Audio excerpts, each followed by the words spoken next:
अस्सलाम वालेकुम स्टूडेंट्स। अब इस वीडियो में हमें स्टार्ट करेंगे एनीमिया को। एनीमिया बहुत इंपॉर्टेंट टॉपिक है ब्लड पैथोलॉजी का, और ये इसलिए भी इम्पॉर्टेंट है क्योंकि फिजियो में भी बहुत ज़्यादा पूछा जाता है और पैथोलॉजी में भी बहुत ज़्यादा पूछा जाता है। बीसीक्यूज़ में भी इसकी वेटेज बहुत ज़्यादा है और वाइवा का भी बहुत इंपॉर्टेंट क्वेश्चन है। हमने बहुत अच्छे से पढ़ना है एनीमिया को, एनीमिया की सारी टाइप्स, इसके सारे कॉजेस और इसमें क्या क्या लैब फाइंडिंग्स हमें मिलेंगी वो सब हम डिटेल से पढ़ेंगे। What is anaemia? Anemia is decreased oxygen binding capacity of blood due to decrease in hemoglobin or red cell mass। Students, हमें पता है कि हमारे जो रेड ब्लड सेल्स हैं उनमें एक पिगमेंट होता है जिसे कहते हैं हीमोग्लोबिन। हीमोग्लोबिन का फंक्शन ये है कि वो ऑक्सीजन को बाइंड करता है।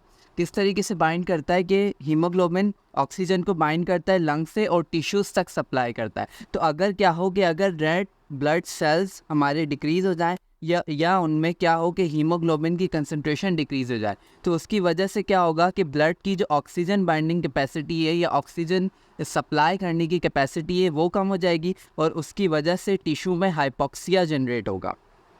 इस कंडीशन को हम कहेंगे एनीमिया।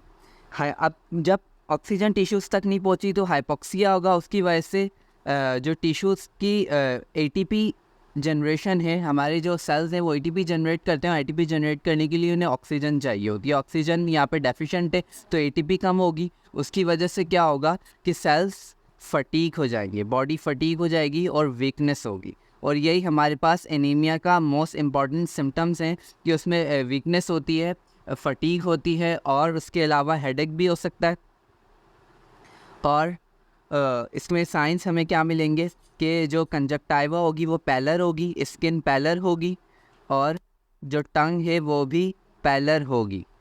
ये एनीमिया के साइंस होंगे और ये एनीमिया के सिम्टम्स होंगे जो कि हर एनीमिया में हमें मिलेंगे। बाकी कुछ कुछ जो है अलग सिम्टम्स भी होते हैं, सबके डिफरेंट, वो हम आगे डिस्कस करेंगे।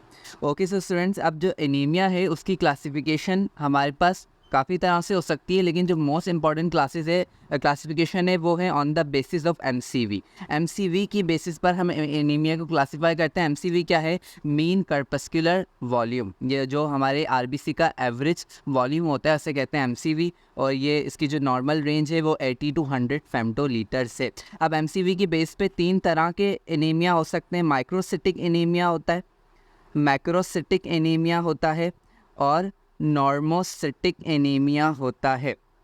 अब जो माइक्रोसिटिक एनीमिया, नाम से पता चल रहा है कि आरबीसी का साइज़ कम हो गया इसलिए माइक्रोसिटिक कह रहे हैं। तो 80 से अगर कम हो, 80 फेम्टोलीटर से, तो उसको हम कहेंगे माइक्रोसिटिक। अगर 100 फेम्टोलीटर से ज़्यादा हो तो मैक्रोसिटिक, और अगर आरबीसी का वॉल्यूम 80 to 100 की रेंज में हो तो उसको हम कहेंगे नॉर्मोसिटिक एनीमिया। सही, अब इस वीडियो में हम डिस्कस करेंगे माइक्रोसिटिक एनीमियास को डिटेल से, और बाकी वीडियोस में मतलब नेक्स्ट वीडियो में डिस्कस करेंगे मैक्रोसिटिक और नॉर्मोसिटिक एनीमिया को। ओके सर, स्टूडेंट्स डिस्कस करते हैं माइक्रोसिटिक एनीमियास। अब स्टूडेंट, हमने कहा कि माइक्रोसिटिक एनीमिया में जो आरबीसी का वॉल्यूम है वो 80 फेम्टोलीटर से कम हो जाता है। क्यों कम होता है? बेसिकली हमें ये पता है कि जो हमारा आरबीसी है, अगर ये एक आरबीसी है तो जो आरबीसी का 95% साइटोप्लाज्म है उसमें हमारे पास हीमोग्लोबिन होता है। अगर क्या हो, इस हीमोग्लोबिन की कंसंट्रेशन आरबीसी में कम हो जाए, जब हीमोग्लोबिन कम हो जाएगा तो आरबीसी श्रिंक कर जाएगा। जब हीमोग्लोबिन कंसंट्रेशन कम हो गई तो उसको हम कहेंगे माइक्रोसिटिक। अब क्योंकि इसमें हीमोग्लोबिन की कंसंट्रेशन भी कम हो गई है, और हीमोग्लोबिन वो पिगमेंट है जो आरबीसी को कलर प्रोवाइड कर रहा है, तो हम कहेंगे इसे hypochromic. Microcytic and hypochromic. Hypochromic, hypo यानी कि डिक्रीज, और क्रोमिक मतलब कि कलर, क्योंकि कलर अब इसमें जो आरबीसी है वो हमें पेलर मिलेंगे, कलर कम हो जाएगा उनका क्योंकि इसमें हीमोग्लोबिन की कंसंट्रेशन कम है। तो एक तो साइज़ डिक्रीज़ हो गया और दूसरा आरबीसी पेलर हो गए, इसलिए हमने कहा माइक्रोसिटिक हाइपोक्रोमिक एनीमिया। अब स्टूडेंट, हीमोग्लोबिन की कंसंट्रेशन कम हो रही है आरबीसी में, लेकिन क्यों कम हो रही है? हमें पता है कि जो हीमोग्लोबिन है उसके 2 पार्ट्स होते हैं, एक होता है हीम और एक उसमें होता है ग्लोबिन। जो हीम होता है वो फर्दर 2 चीज़ों से मिलके बनता है, एक Fe+2 से जो कि फेरस फॉर्म है आयरन की, और एक प्रोटोपोरफायरिन से। सही, और ग्लोबिन जो है प्रोटीन से, इसमें 2 तरह की चेन्स होती हैं, अल्फा और बीटा चेन्स। सही, अब अगर क्या हो, बॉडी में आयरन की डेफिशिएंसी हो तो आयरन की डेफिशिएंसी की वजह से हीम की सिंथेसिस नहीं होगी, और जब हीम नहीं बनेगा तो हीमोग्लोबिन की भी डेफिशिएंसी होगी, तो उस वजह से क्या होगा, माइक्रोसिटिक एनीमिया होगा। सही, इस तरीके से अगर हम प्रोटोपोरफायरिन डेफिशिएंट हो जाए, प्रोटोपोरफायरिन की सिंथेसिस ना हो बॉडी में, तो भी क्या होगा कि हीम की सिंथेसिस नहीं होगी और हीमोग्लोबिन डेफिशिएंट होगा। इस तरीके से अगर ग्लोबिन चेन्स की सिंथेसिस ना हो या ग्लोबिन चेन्स बने ना, सिंथेसिस डिक्रीज हो जाए, तो भी क्या होगा, हीमोग्लोबिन डिक्रीज होगा और माइक्रोसिटिक एनीमिया होगा। ये कॉजेज़ हो सकते हैं माइक्रोसिटिक एनीमिया की, या यूँ कह सकते हैं कि ये तीनों चीज़ें हमारे पास माइक्रोसिटिक एनीमिया में आ जाती हैं। इस अगर आयरन की डेफिशिएंसी की वजह से माइक्रोसिटिक एनीमिया हो रहा है तो उसको हम आयरन डेफिशिएंसी एनीमिया कह देंगे। अगर प्रोटोपोरफायरिन की वजह से हो रहा है तो फिर हम उसे सिड्रोब्लास्टिक एनीमिया कहेंगे, और अगर ग्लोबिन चेन डेफिशिएंट है तो फिर हम उसे थैलेसीमिया कहेंगे। अब बारी बारी हम तीनों को डिस्कस करेंगे in the heading of microcytic anaemia. तो माइक्रोसिटिक एनीमिया में सबसे पहले हमारे पास आ जाएगा आयरन डेफिशिएंसी एनीमिया। अब पहले आयरन डेफिशिएंसी एनीमिया की कॉजेज़ की बात कर लेते हैं। क्या क्या कॉजेज़ हो सकते हैं आयरन डेफिशिएंसी एनीमिया के। अब देखिए, आयरन डेफिशिएंसी हो रही है बॉडी में तो वो किसी 3 वजह से हो सकती है। या तो क्या हो रहा है कि आयरन की एब्जॉर्प्शन नहीं हो रही, आयरन की एब्जॉर्प्शन कम हो गई है, या फिर आयरन की जो डिमांड है वो बढ़ गई है, या फिर आयरन का लॉस ज़्यादा हो रहा है बॉडी से, आयरन बहुत ज़्यादा लॉस कर रहा है। इन 3 वजूहात की वजह से आयरन की डेफिशिएंसी हो सकती है। अब आयरन की एब्जॉर्प्शन कम हो गई, एब्जॉर्प्शन क्यों कम हो सकती है, हम इसके लिए थोड़ा सा आयरन की एब्जॉर्प्शन को समझ लेते हैं। हम जो डाइट से आयरन ले रहे होते हैं वो Fe+3 फॉर्म में होता है, फेरिक फॉर्म में। अब आयरन की एब्जॉर्प्शन हमारे पास होती है डुडेनम में। अगर ये स्टमक में ड्रॉ कर लूँ, ये फॉर एग्जांपल स्टमक है और ये डुडेनम है, आगे डुडेनम का पार्ट है। मैं इसके एक सेल को थोड़ा सा बड़ा करके ड्रॉ कर लेता हूँ, ये डुडेनल सेल है।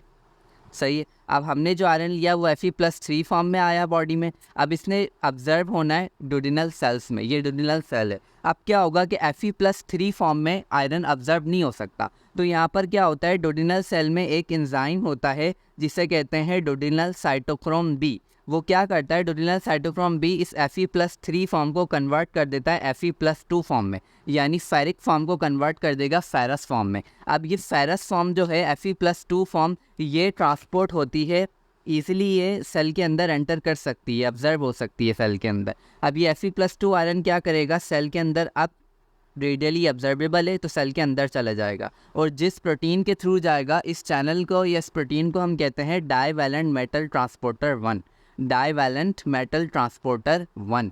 तो डुडेनल साइटोक्रोम बी ने क्या किया, पहले फेरिक फॉर्म को फेरस फॉर्म में कन्वर्ट किया, then ferrous form divalent metal transporter 1 के थ्रू डुडेनल सेल में चली गई। अब Fe+2 सेल के अंदर आ गया। अब अगर Fe+2 की या आयरन की हमें ब्लड में ज़रूरत है तो क्या होगा कि आयरन बाहर निकल जाएगा यहाँ से। यहाँ पर एक और प्रोटीन होगा, एक और चैनल प्रोटीन होगा जिसे हम कहेंगे फेरोपोर्टिन। फेरोपोर्टिन प्रोटीन होता है, और फेरोपोर्टिन के थ्रू क्या होता है, आयरन बाहर निकल जाता है Fe+2 फॉर्म में। सही, ये Fe+2 बाहर निकल जाएगा। और अब ये क्या है, ये Fe+2 हमारे पास ब्लड में आ गया, यहाँ पे कहीं ब्लड वेसल होगी, Fe+2 ब्लड में आ गया, लेकिन Fe+2 की फॉर्म में आयरन ट्रांसपोर्ट नहीं हो सकता ब्लड में। तो क्या होगा कि इस Fe+2 को वापस कन्वर्ट किया जाएगा Fe+3 फॉर्म में। तो Fe+3 फॉर्म में कैसे यहाँ पे कन्वर्ट होगा, यहाँ पर एक एंजाइम होता है जिसे कहते हैं हैपहेस्टिन। हैपहेस्टिन क्या करेगा, इसे वापस इस Fe+2 को वापस कन्वर्ट कर देगा Fe+3 फॉर्म में, और ये Fe+3 बाइंड करेगा ब्लड में ट्रांसफेरिन प्रोटीन के साथ। ट्रांसफेरिन प्रोटीन होता है ब्लड में, वो इस Fe+3 को अपने साथ बाइंड कर लेता है और इसे ट्रांसपोर्ट करता है जहाँ पर भी इसकी ज़रूरत होती है। फॉर एग्जांपल, अगर बोन मैरो में जाना है, क्योंकि बोन मैरो में ब्लड की सिंथेसिस होनी है, तो अगर बोन मैरो में जाना है तो बोन मैरो में ले जाएगा, और लिवर में लेके जाना है तो लिवर में लेकर चले जाएगा, जहाँ भी इस आयरन की ज़रूरत होगी वो उसे लेकर चले जाएगा। तो ये छोटा सा एक ऑब्जर्प्शन को ओवरव्यू था कि ऑब्जर्प्शन किस तरीके से हो रही है। डाइट में जो हम ले रहे हैं वो Fe+3 फॉर्म में आ रहा है, देन Fe+3 फॉर्म क्योंकि ऑब्जर्व नहीं हो सकती, तो क्या होगा, डुडेनल सेल के पास आकर डाईवैलेंट जो डुडेनल साइटोक्रोम बी है वो इस Fe+3 को Fe+2 फॉर्म में कन्वर्ट करेगा। अब ये Fe+2 फॉर्म जो है ये ऑब्जर्व हो सकती है, तो ये डाईवैलेंट मेटल ट्रांसपोर्टर 1 के थ्रू डुडेनल सेल में के अंदर एंटर हो जाएगी। अब Fe+2 की अगर नीड होगी तो ये बाहर चली जाएगी, और अगर इसकी नीड अभी नहीं है,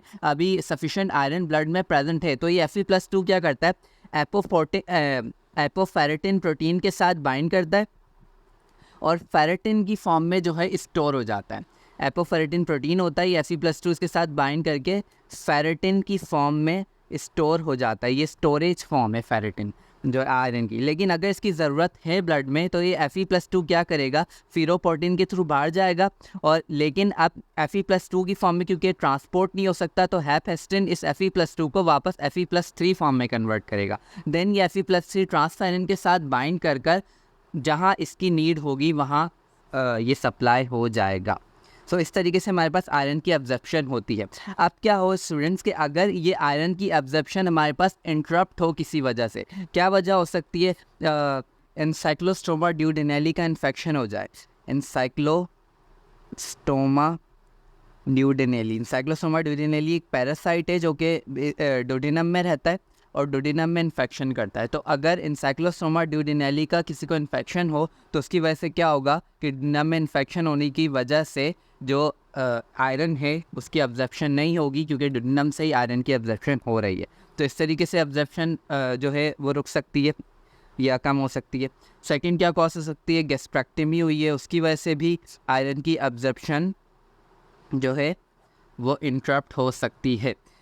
और क्या क्या कॉसेज हो सकते हैं, और ये हो सकता है कि डिमांड इंक्रीज़ हो गई। डिमांड किस वजह से इंक्रीज़ हुई है, या तो प्रेगनेंसी है, प्रेगनेंसी में आयरन की डिमांड इंक्रीज़ हो जाती है, या फिर क्या है इन्फेंसी है, इन्फेंट्स हैं उन्हें आयरन, उनमें भी आयरन की डिमांड ज़्यादा होती है। तो अगर डिमांड ज़्यादा होगी और आयरन की जो डाइट में है वो कमी होगी तो उसकी वजह से भी क्या होगा कि आयरन की डेफिशिएंसी होगी। और थर्ड हमारे पास क्या हो सकता है, आयरन लॉस हो सकता है। आयरन लॉस जैसे कि अगर किसी को मेनोरेजिया हो रहा है, फीमेल्स में बहुत ज़्यादा हैवी मेंसेस आ रहे हैं तो उसकी वजह से ब्लड लॉस बहुत ज़्यादा होगा और ब्लड लॉस के साथ आयरन बहुत ज़्यादा लॉस होगा उसकी। और सेकंड क्या हो सकती है, किसी को अगर कॉलन कैंसर हुआ है या पॉलिप्स वगैरह हुए हैं तो कॉलन कैंसर या पॉलिप्स में भी क्या होता है कि इंटरनल ब्लीडिंग्स होती हैं। इंटरनल ब्लीडिंग्स की वजह से भी क्या होगा कि आयरन लॉस होगा बॉडी में ब्लड के थ्रू। तो ये सारी कॉसेज हो सकती हैं आयरन डेफिशिएंसी एनीमिया की। अब हम देखते हैं कि इनकी लैब फाइंडिंग्स क्या होंगी कि अगर किसी को आयरन डेफिशिएंसी एनीमिया हो गया तो हम कैसे डायग्नोस करेंगे। सो हम नेक्स्ट पेज पे करते हैं। लैब्स में हमें क्या होगा, तो आयरन डेफिशिएंसी एनीमिया को डायग्नोस करने के लिए सबसे पहले कोई भी एनीमिया होगा उसके लिए हम सीबीसी तो करवाएंगे, लेकिन उसके साथ साथ हम आयरन प्रोफाइल करवाएंगे। आयरन सीबीसी में तो मोर और लेस सेम फाइंडिंग्स होती हैं। क्या फाइंडिंग्स होगी सीबीसी में, एमसीवी डिक्रीज़ होगा, एमसीएचसी जो है वो डिक्रीज़ होगा। उसके अलावा आयरन डेफिशिएंसी एनीमिया में जो है ऑब्वियसली एचबी तो डिक्रीज़ हो गई और प्लेटिलेट्स बढ़े हुए, अक्सर जो है वो प्लेटिलेट्स बढ़े हुए मिलते हैं। तो ये मोर और लेस सेम फाइंडिंग्स होती हैं हर तरह के एनीमिया में। लेकिन जो आयरन प्रोफाइल है वो बहुत मेन होती है आयरन डेफिशिएंसी एनीमिया को डायग्नोस करने के लिए। उसमें क्या होगा कि हम फेरेटिन देखेंगे। फेरेटिन मैंने अभी बताया जो स्टोरेज फॉर्म है आयरन की। अब आप खुद सोच सकते हैं फेरेटिन ज़्यादा होगा या कम होगा। ऑब्वियसली जब बॉडी में आयरन की कमी हो रही है तो आयरन स्टोर्स हैं बॉडी में वो ऑब्वियसली कम होंगे। तो फेरेटिन के लेवल्स जो सेल्स में हैं वो कम होंगे, क्योंकि पहले ही आयरन की डेफिशिएंसी है तो फिर आयरन स्टोर तो नहीं रहेगा ना बॉडी में, तो फेरेटिन के लेवल कम होंगे। उसके अलावा सीरम आयरन देखेंगे। सीरम आयरन में क्या होगा, सीरम आयरन भी ऑब्वियसली कम होगा क्योंकि आयरन डेफिशिएंट है तो सीरम में भी आयरन डेफिशिएंट होगा। थर्ड हम क्या देखेंगे, टीआईबीसी देखेंगे, टोटल आयरन बाइंडिंग कैपेसिटी है, जिसको आप सिंपली ट्रांसफेरिन कह सकते हैं। हमने अभी पढ़ा था ट्रांसफेरिन क्या है, जो ट्रांसफेरिन वो प्रोटीन है जो कि आयरन को ट्रांसपोर्ट कर रहा है ब्लड में। तो अगर क्या हो कि आयरन की डेफिशिएंसी हो तो बॉडी ये चाहेगी कि समहाउ आयरन कहीं ना कहीं से आ जाए, यानी कि वो क्या करेगी कि जो ट्रांसफेरिन है जो कैरियर है आयरन का उसकी कंसंट्रेशन को बढ़ा देगी। वो क्यों बढ़ाएगी, क्योंकि अगर बॉडी में आयरन की कमी हो रही है तो बॉडी हमारी ये चाहेगी कि आयरन कहीं ना कहीं से आ जाए। तो क्या करेगी, वो कैरियर्स को बढ़ा देगी। भले आयरन की डेफिशिएंसी है लेकिन एज अ कंपनसेशन क्या होगा कि ट्रांसफेरिन की कंसंट्रेशन ब्लड में इंक्रीज़ होगी, तो इसलिए ट्रांसफेरिन हमें बढ़ावा मिलेगा। और क्या फाइंडिंग्स हो सकती हैं, फ्री प्रोटोपोरफायरिन होगा।